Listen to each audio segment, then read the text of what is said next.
safari ya imani na kutazama Yesu, nataka nifike ng'ambo salama, lakini njiani mawimbi ni mengi, mashaka yanisonga kuniangamiza. Oh, nishike mkono nisizame, mawimbi ni mengi niokoe. Oh, nishike mkono nisizame, mawimbi ni mengi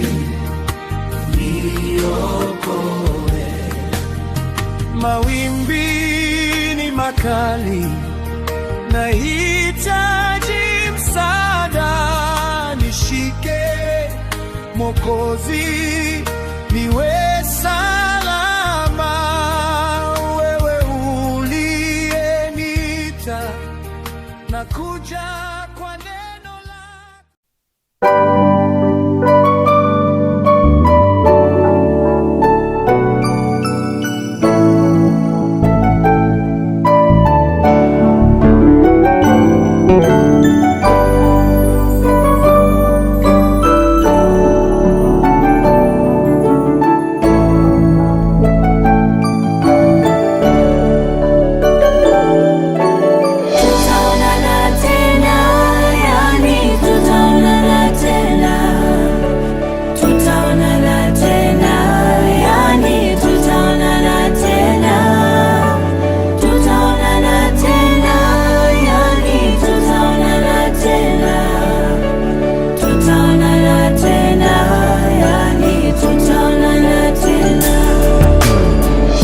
Safari umeimaliza salama, Bwana ametwaa. Oh, oh, bai rafiki,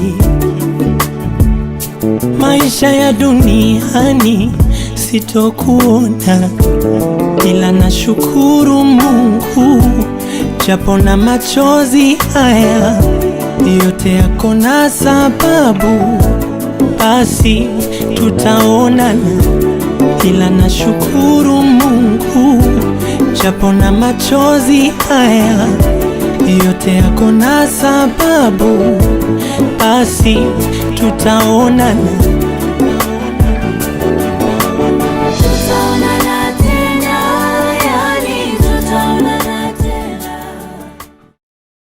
Nyumbani mwa Baba yangu mna makao mengi, kama sivyo ningeliwaambia, maana naenda kuandalia mahali. Mimi ndimi ufufuo na uzima, yeye aniaminie mimi ajapo kufa atakuwa naishi, naye kila aishie na kuniamini hata kufa kabisa hata milele. Yesu Kristo aliyefufuo na uzima apewe heshima. Alikufa na tazama yuhai milele na milele. Heri wafu wafaao katika Bwana tangu sasa, na asema Roho wapate kupumzika baada ya tabu zao. Wapi ewe mauti kushinda kwako? Wapi ewe mauti utungu wako? Utungu wa mauti ni dhambi, na nguvu za dhambi ni torati. Lakini Mungu na ashukuriwe atupaye kushinda kwa Bwana wetu Yesu Kristo. Amina. Nitasoma kama jinsi yalivyoandikwa kwa utatu wa Bwana.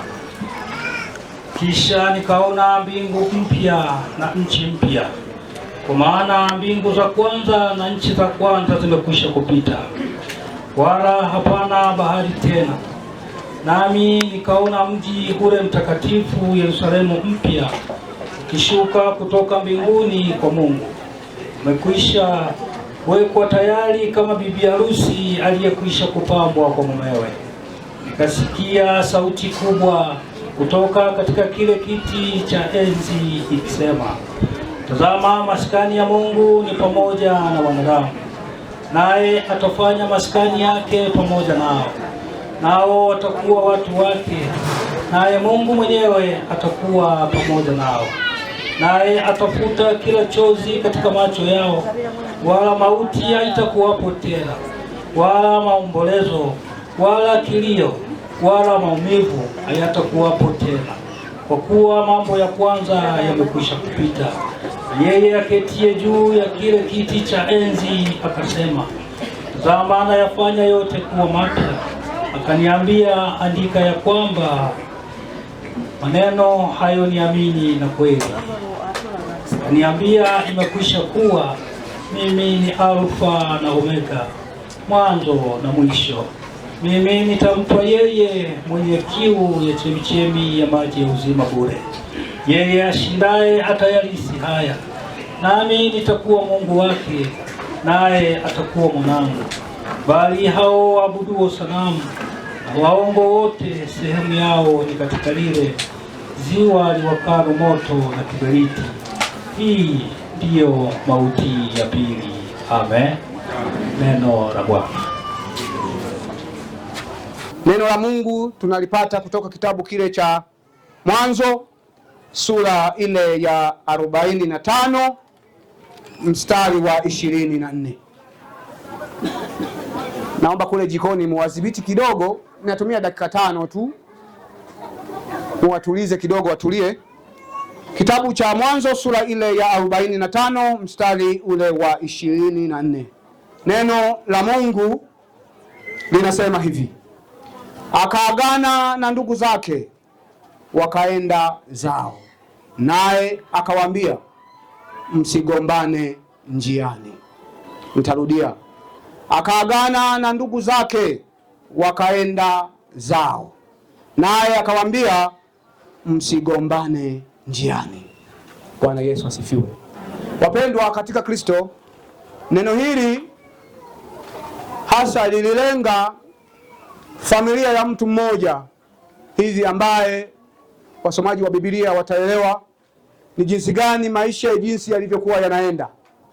Ikapelekea ndugu yao mdogo wakamtoa nchi fulani kumpeleka nchi fulani, lakini kwa kuwa Mungu alikuwa na kusudi ndani yake, yule mtu akaenda kuishi na akaendelea kuwa na maisha mazuri.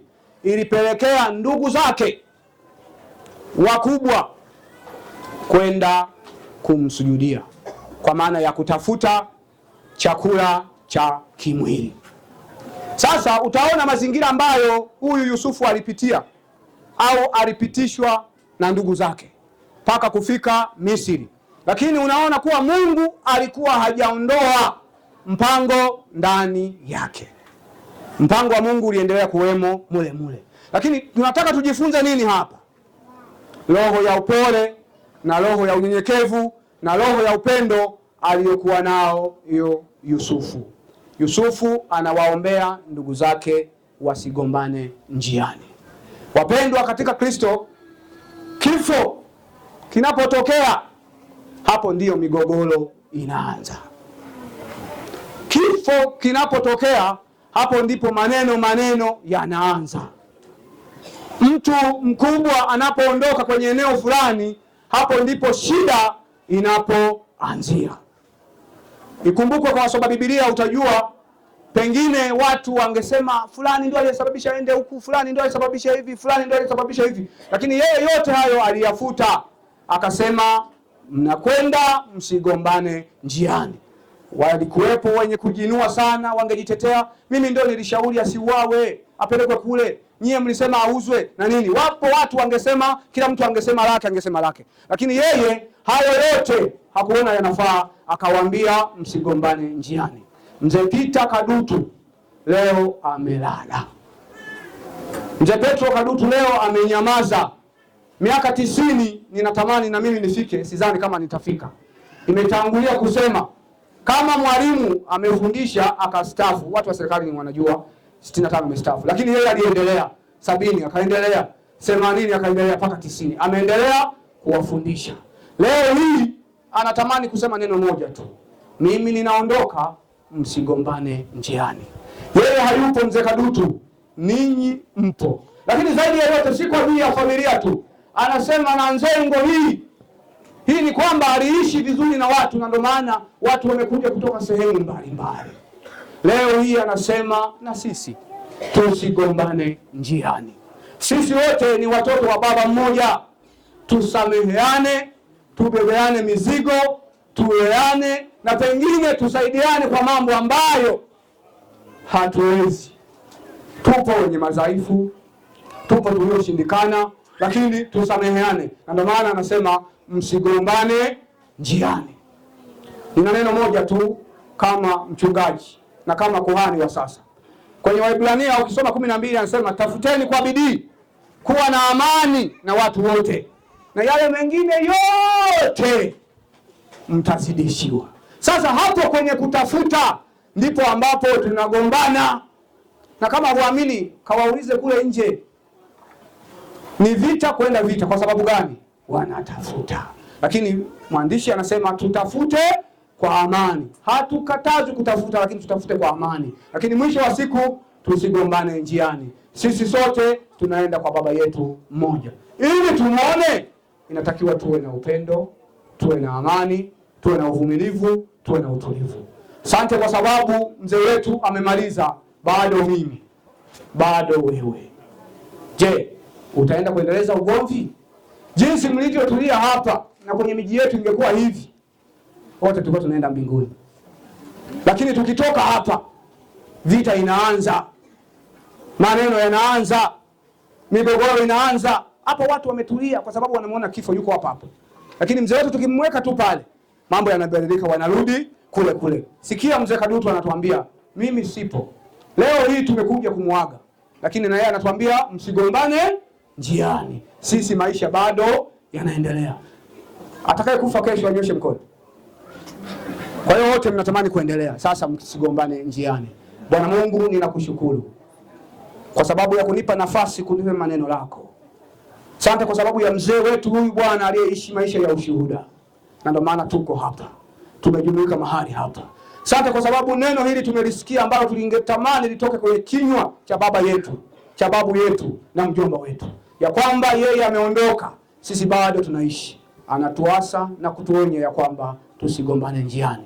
Mungu mwenye enzi na mwenye rehema, nami kuhani wako ninanyamaza. Roho Mtakatifu, endelea kuwakumbusha watoto wako hawa. Wana familia zao, wana kazi zao, wana ndoa zao. Mungu mwenye enzi na mwenye rehema, waambie ya kwamba katika majukumu yao, katika ofisi zao, katika kazi zao na katika ndoa zao wasigombane, kwa sababu wanasafiri kwenda mbinguni. Kwa jina la Baba na la Mwana na Roho Mtakatifu. Amen. Marehemu Mzee Peter Kadutu alizaliwa mnamo mwaka 1936 huko Unzali, kata ya Songambele, wilayani Urambo. Elimu. Marehemu Mzee Peter Maziku Kadutu alipata elimu ya msingi na kuhitimu darasa la 4 mnamo mwaka 1955 katika shule ya msingi Ichemba. Kazi. Marehemu Mzee Peter Maziku Kadutu kwa muda mrefu wa maisha yake alikuwa akifanya kazi kwenye kampuni ya mabasi ya Laju na Mwananchi mjini Tabora kabla ya kuamua kuachana na kazi hizo na kufanya kazi zake kama mkulima wa kawaida. Maisha ya ndoa. Marehemu Mzee Peter Maziku Kadutu alibahatika kufunga ndoa mnamo mwaka 1955 na Biroda Nondole, ambapo ilipofika mnamo mwaka 2010 marehemu Mzee Peter Maziku Kadutu alibahatika tena kufunga ndoa nyingine na Bi Janet Boy baada ya Biroda Nondole kufariki dunia mnamo mwaka 2008, ambaye wameishi pamoja mpaka umauti ulipomfikia tarehe 26 Machi 2026. Marehemu Mzee Peter Maziku Kadutu katika kipindi chake chote cha maisha alibahatika kupata watoto 16, ambapo 3 kati yao walitangulia mbele ya haki na walio hai ni 13. Marehemu Mzee Peter Maziku Kadutu ameacha wajukuu 39 na vitukuu 17. Maradhi. Marehemu Mzee Peter Maziku Kadutu amekuwa akisumbuliwa na ugonjwa wa moyo kwa muda wa miaka 8, hali iliyopelekea moyo wake kupanuka. Ugonjwa huu ulimfanya aendelee kupata matibabu ya mara kwa mara katika hospitali mbalimbali nchini na ndiyo iliyosababisha kifo chake mnamo tarehe 26 Machi 2026 akiwa na umri wa miaka 90. Shukrani. Familia inawashukuru madaktari na manesi wote wa zahanati ya Ichemba, hospitali ya Malolo, hospitali ya rufaa Nkinga na hospitali ya rufaa ya mkoa yani Kitete. Lakini pia shukrani zingine za kipekee ziwaendee mganga mkuu wa mkoa Dr. Honorata, Dr. Patrick Bilikundi na nesi Pili Edward wa hospitali ya rufaa ya mkoa Kitete. Pia wafanyakazi wa ofisi ya mkuu wa mkoa wa Tabora, wananzengo na wakazi wote wa Ichemba pamoja na waliotoka sehemu mbalimbali kwa kututia nguvu na kutufariji katika kipindi hiki chote kigumu. Kwa pamoja tunasema hatuna cha kuwalipa isipokuwa Mungu wetu wa mbinguni na nchi. Mungu wetu wa mbingu na nchi awalipe kwa wema wenu mliotutendea. Bwana alitoa na Bwana ametoa, jina lake lihimidiwe. Amina. Hivyo basi, kwa niaba ya mkoa wa Tabora tunatoa pole nyingi sana kwa familia hii. Kama ambavyo wengine wamesema, mmempoteza baba, lakini tumeshuhudia ni miaka takriban 90. Wakati mwingine tunamshukuru Mungu kwa ajili ya maisha yake, lakini si kazi rahisi kama wengi walivyosema. Pamoja na umri huo mrefu, mlitamani kuendelea kuwa naye. Kila mmoja anatamani kuendelea kuwa na mzazi wake, lakini basi inabaki kusema kwamba ni mapenzi ya Mwenyezi Mungu na sote inabidi tumshukuru kwa kazi hiyo ambayo ameifanya. Rambirambi kwa niaba ya mkoa zimekwisha kutolewa kwa maana za mtumishi huyu zimekwisha kuwasilishwa, lakini pia utaratibu wa rambirambi nyingine kwa maana ya watumishi zinaendelea kuratibiwa na pindi zitakapokamilika basi zitawasilishwa kwa mtumishi mwenzetu. Kwa hivyo itoshe tu kusema kwa hapa tunawapa pole nyingi sana wafiwa, lakini na waombolezaji wote, na Mwenyezi Mungu ailaze roho ya mpendo wetu mahali pema peponi. Amina. Tumsifu Yesu Kristo. Asanteni sana. Tumeongozwa na mwenyekiti wetu wa Chama cha Mapinduzi mkoa wa Tabora, Comrade Saidi Juma Nkumba. Lakini nitambue uongozi wa serikali yote ya mkoa katika ngazi mbalimbali, nao wote wakiwa wameongozwa na mkuu wetu wa wilaya ya Tabora, dada yangu Upendo. Kipekee tambue uwepo wa mheshimiwa mbunge wa jimbo hili, lakini na wanaichemba wakazi wa kata hii ambao kimsingi ndio wafiwa pamoja na familia yote ya Mzee Peter Kadutu.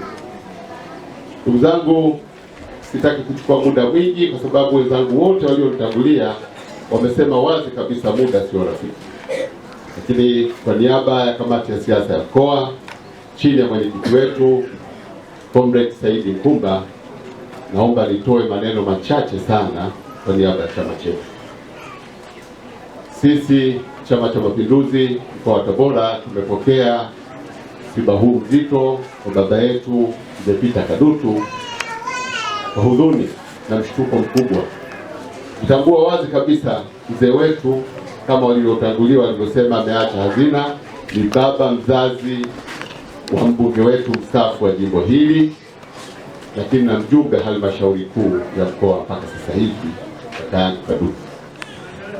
Lakini pia tunatambua dada yangu Edina ni baba yake mzazi, dada yetu tumekuwa naye pale mkoani tukishirikiana naye katika mambo mbalimbali. Kwa niaba ya Chama cha Mapinduzi tunatoa pole nyingi sana kwa familia nzima, tena pole isiyokuwa na kifani katika kipindi hiki kigumu. Natambua mchungaji amesema mzee ameishi muda mrefu, lakini mazoea yanatabu. Tulikuwa tukimhitaji mzee wetu kwa mawazo na miongozo mbalimbali, lakini nyinyi pia viongozi wa dini mmetufundisha linapotukuta jambo kama hili tunatakiwa kusema Bwana alitoa na Bwana ametoa, jina la Bwana lihimidiwe. Sisi tunasema inna lillahi wa inna lillahi rajiun. Baada ya kusema hayo, nitangulize pole nyingi sana tena na kuwashukuruni sana, asanteni sana. Mzee Peter Kadutu mimi nimemtambua hasa mwaka wa 2010 wakati Mheshimiwa John Peter Kadutu akiwa diwani. Nilikuwa sehemu ya familia na nilimtambua sana katika mapambano ya kupigania haki za Wanauliankuru, lakini amekuwa mzee ambaye ametulea kama sehemu ya familia. Tambua wazi kwamba sisi tunaungana na wafiwa kwa maana ya familia. Mzee alikuwa chuma, leo kaimaliza safari yake, na niliona faraja sana angalau kuja kushuhudia mazishi yake. Nitambua kwamba katikati sisi wabunge pia tumepata msiba mkubwa wa kuondokewa na kaka yetu mbunge Mzee Lukuvi, lakini pia tuliondokewa na mama yetu mkuu wetu wa wilaya, mama wa mkuu wa wilaya ya Kaliwa, lakini tumeweza kusafiri mpaka tunafika hapa. Tunamshukuru sana Mungu. Ndugu zangu wanachema na waombolezaji wote, nimetaka niseme machache haya ya shuhuda wa mzee wetu. Mzee wetu huyu Mzee Peter Kadutu alikuwa mzee mkweli na amekuwa chombo sana kwetu sisi viongozi, hasa kutufundisha misingi ya namna ya kuweza kuishi. Na wengi tuliopita hapa kwamba sisi viongozi wote tumekuwa sehemu ya familia hii, lakini wako waheshimiwa madiwani kama ambavyo ametangulia kusema mwenyekiti wetu wa halmashauri kwamba familia ilitoa diwani na mwisho diwani huyo akawa mbunge. Ametambulisha vizuri kaka yangu kwamba mimi nimekuwa sehemu ya familia, na hasa nilipokuwa katibu wa mbunge Kadutu, mbunge wa kwanza na mimi sasa mbunge wa 3 kwa maana ya kulisi nafasi ya Mheshimiwa Kadutu. Toe salamu nyingi za pole. Sisi tumeumia Wanauliankuru. Kwa niaba ya wananchi wote wa jimbo la Uliankuru tunatoa pole za dhati, na walitamani sana wananchi wengi kushiriki. Nimefika, nimepokea simu nyingi, na hata kuingiani yako magari mengi yanakuja kuonyesha kwamba ni namna gani mzee huyu alikuwa mzazi wa viongozi na alikuwa kimbilio kwa viongozi wote. Poleni sana kwa msiba mzito, poleni sana. Bwana alitoa na Bwana ametoa, jina lake limejua. Asante. Kanami ni usiku sana, usiniache gizani Bwana, msaada wako haukomi, ili peke yangu kaa nami.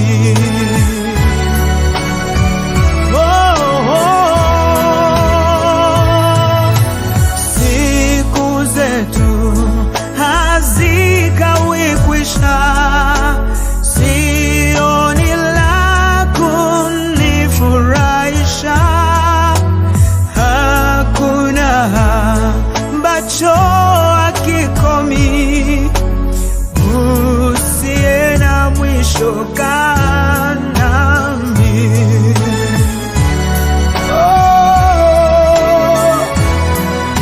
Hallelujah.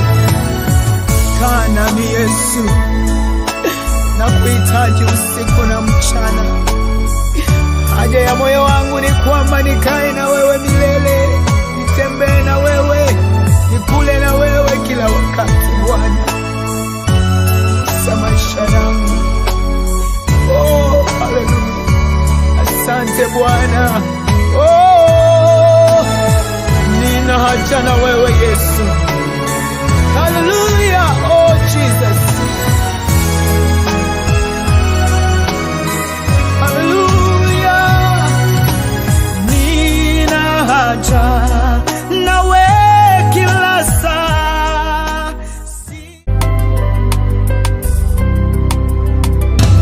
Tuonane milele, tuonane bandarini kule, tuonane milele, tuonane bandarini kule. Maamuzi ya Mungu ni magumu kupokea, hili nalo ni gumu japo tumelipokea, lakini lakini hata hivyo utabaki kuwa Mungu. Utabaki kuwa Mungu. Oh, ni wewe mwenyewe Mungu uliyeumba, ukaruhusu watu toke, mpendo wetu. Oh Bwana, jina lako litukuzwe, libarikiwe milele milele. Twakushukuru kwa yote, e Bwana. Umekuwa mfano bora, mazuri umeyafanya, dira umetuonyesha. Japo machozi yatiririka, tujikaze, hii ni njia kila milia inaomboleza. Penda vita umeimaliza, simanzi zimetawa, umelala kama utamka. Hivi ni kweli umeondoka, umetuacha. Kama machozi yangeweza kukuamsha, leo ungeamka shujaa. Kweli tutaona na Mungu akiona.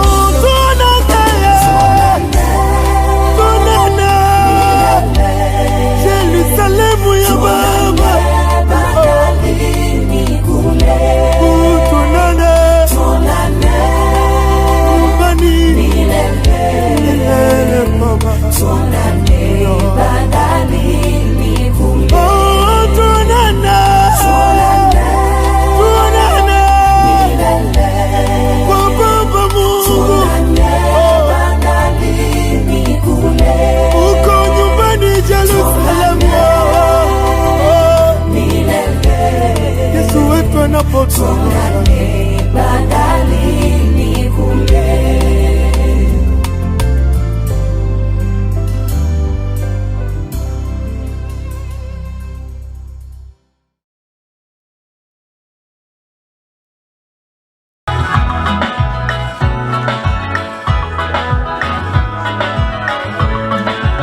Mchungaji kiongozi, karibu kiongoza na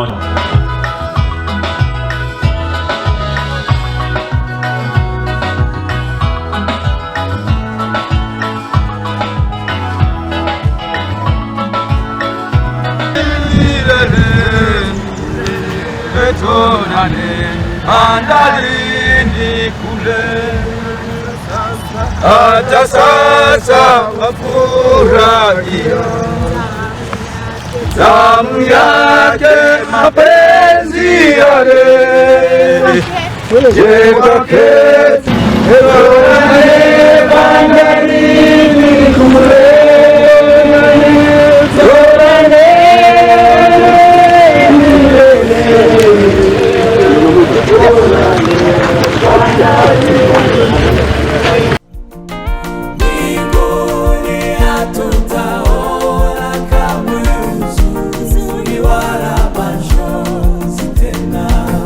Hallelujah.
Bwana awainulie uso wake na kuwapa amani. Katika jina la Yesu. Amen. Amen.